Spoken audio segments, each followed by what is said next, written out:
Bonjour à vous, je me présente Louis Nadeau, propriétaire, formateur et développeur chez Matrixel. Vous pouvez retrouver ce cours vidéo sur le www.matrixel.ca. Les trois objectifs du vidéo sont les suivants. De 1, vous donner quelques trucs fort utiles pour renforcer votre processus de recrutement de formateurs. 2, vous présenter mon entreprise. Je ne vous le cache pas, c'est un de mes objectifs. Vous présenter mon entreprise et ma vision de quoi devrait être composée une formation performante. Et 3, au fond, c'est de vous montrer un peu c'est qui l'individu derrière l'entreprise. Pour comprendre les propos qui vont suivre, au fond, je vais vous expliquer dans quel créneau je suis. Matrixel est spécialisée en formation personnalisée sur l'application Excel de Microsoft. Elle développe également des applications sur mesure pour les entreprises et depuis peu, elle commercialise des logiciels de soumission pour l'industrie de la construction. Bon, c'est bien beau, mais Louis, t'es qui? Hein? Louis, c'est pas un programmeur, ça donne. Non, Louis, c'est un gestionnaire. Louis, c'est une personne qui a une maîtrise en administration des affaires, en intervention et changement organisationnel. Donc, on peut dire que c'est en soi un spécialiste des processus, que ce soit administratif ou de production. D'accord? Donc, ce que j'ai fait, c'est quoi le lien avec Excel? C'est qu'au cours des 4 dernières années, j'ai eu à implanter des systèmes intégrés de gestion dans les entreprises. Et au cours de mes implantations, j'ai toujours eu à développer des outils sur Excel. Un bon matin, je me suis levé et j'ai fait « Carly, j'ai fait du fun, moi, à travailler avec cet outil-là. Pourquoi je ne partirais pas mon entreprise là-dedans? » Fait que c'est comme ça que Matrixel est parti. Je vais vous poser une question maintenant. Je vous ai dit que je vous aiderais dans votre processus de recrutement de formateurs, donc je vais y aller ainsi. Pourquoi vous cherchez à former vos employés? Et là, je vous laisse quelques secondes pour y penser. Pourquoi vous cherchez à former vos employés?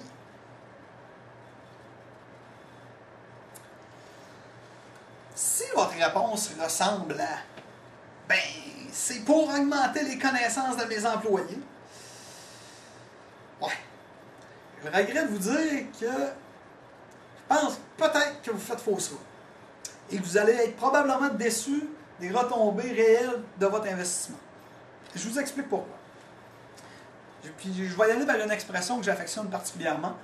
C'est que à un problème précis, on trouve une solution précise qui donne des résultats mesurables. D'accord? Et je vous explique.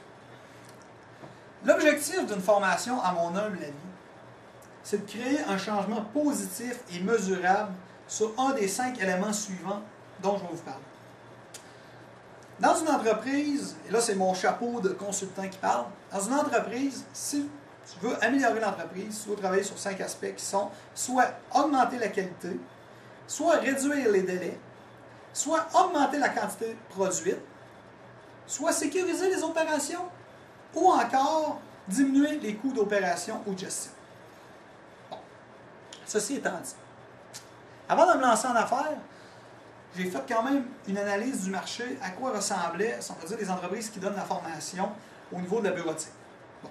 Première des choses, la plupart des entreprises qui offrent ce type de formation offrent la formation sur à peu près 10 à 15 logiciels, dans lesquels ils ont déjà des packages de formation préétablis. Bon. Moi, une entreprise qui offre 10 à 15 logiciels, j'ai de la misère à croire que c'est des spécialistes. Moi, je fais du Excel, je fais que du Excel, je mange du Excel. D'accord? Donc, souvent, leurs approches pour diagnostiquer les besoins de formation sont les suivants. Ils vont prendre une feuille, ils vont vous la faxer ou ils vont vous l'envoyer par email. Ils vont dire, cochez ce que vous voulez avoir comme formation. Et là, ils ont déjà une belle liste toute préétablie. Sauf que le problème qu'on a, c'est que la personne qui le remplit, ou bien c'est le gestionnaire des ressources humaines, ou bien c'est l'employé. Et l'employé, que vous lui parlez de mise en forme conditionnelle, d'audit de formule, de recherche verticale ou de tableau de croisée dynamique, il n'a aucune idée qu'est-ce que ça veut dire, puis qu'est-ce que ça peut faire pour lui. Ça fait que je me dis, le diagnostic fait comme ça, là, ça part mal, mettons. Puis j'imagine le résultat à l'autre bout. OK? Je m'arrête là. Chez nous, on fait ça d'une façon différente. Chez nous, ça ressemble plutôt à ça, un diagnostic.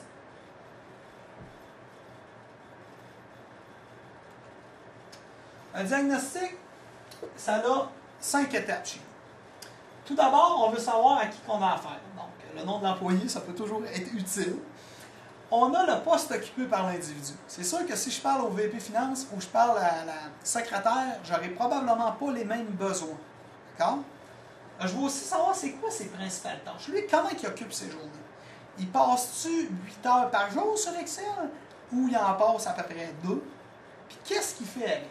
Et là, dans le qu'est-ce qu'il fait avec, ben, avant d'arriver là, on va regarder plutôt, si on peut dire, ses connaissances. Alors ça, c'est important de le savoir. Je n'irai pas le former sur de quoi qu'il connaît déjà. Donc, ce qu'on fait, c'est que moi, j'ai décortiqué le logiciel Excel par ses grandes sections. C'est-à-dire, si on va sur Excel 2007, on retrouve l'accueil, l'insertion, mise en page, etc., dans lequel il y a des commandes.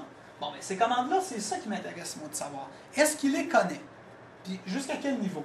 Donc, j'ai établi une échelle, qui est la suivante, qui est de 0 à 3. Donc, 0 qui ne connaît pas la commande, 1 connaît un peu la commande, 2 connaît les éléments essentiels, et 3 maîtrise parfaitement. Donc, vous me voyez venir que si la personne maîtrise parfaitement les filtres et les tris, je ne vais pas le former sur les filtres et les tris. C'est logique.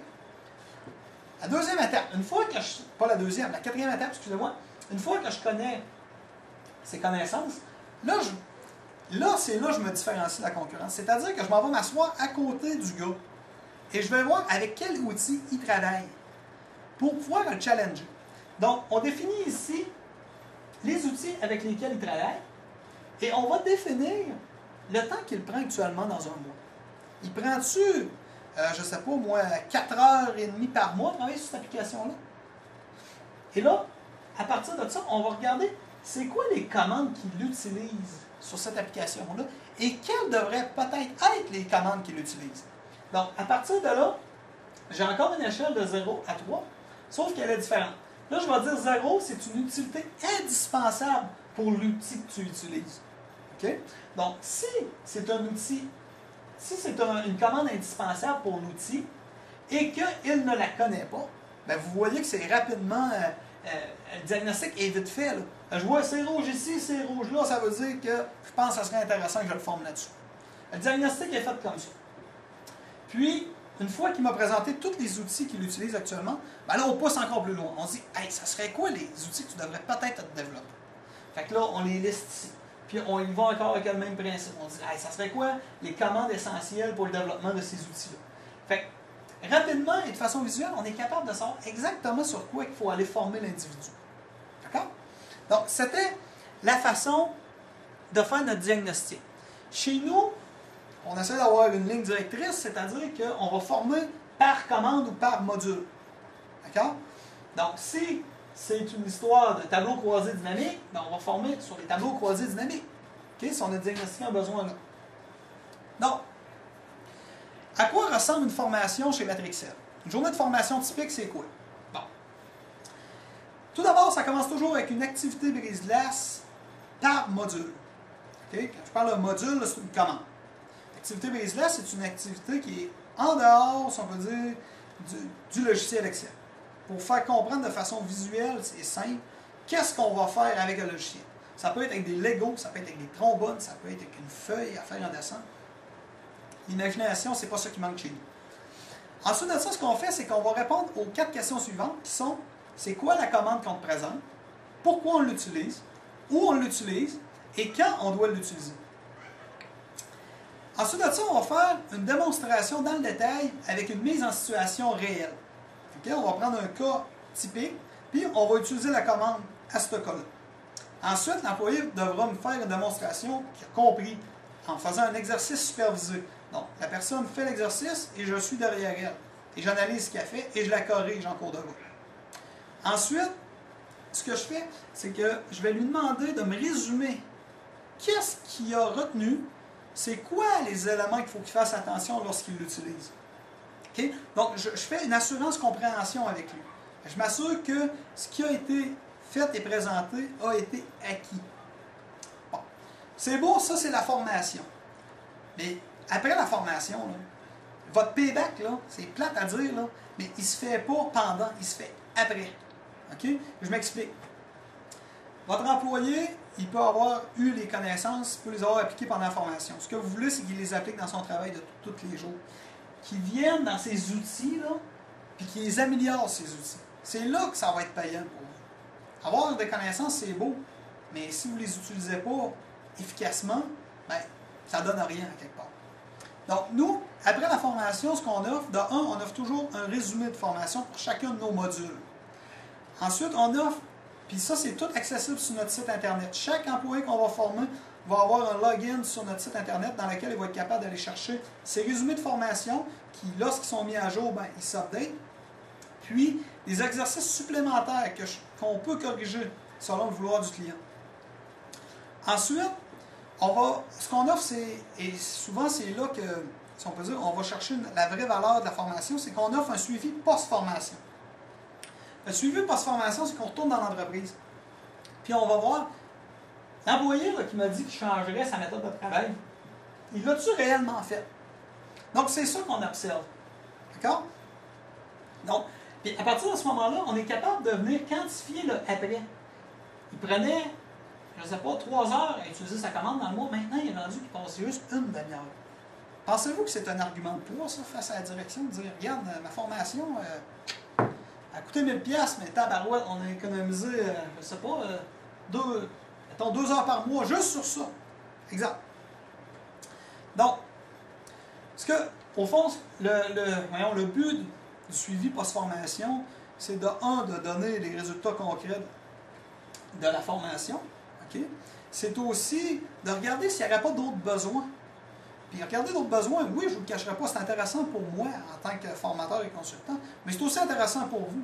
Ça prouve que votre employé, on va dire comme on dit, a à cœur le bien-être de l'entreprise. Puis ça vous permet d'être plus efficace en même temps. Bon. Donc,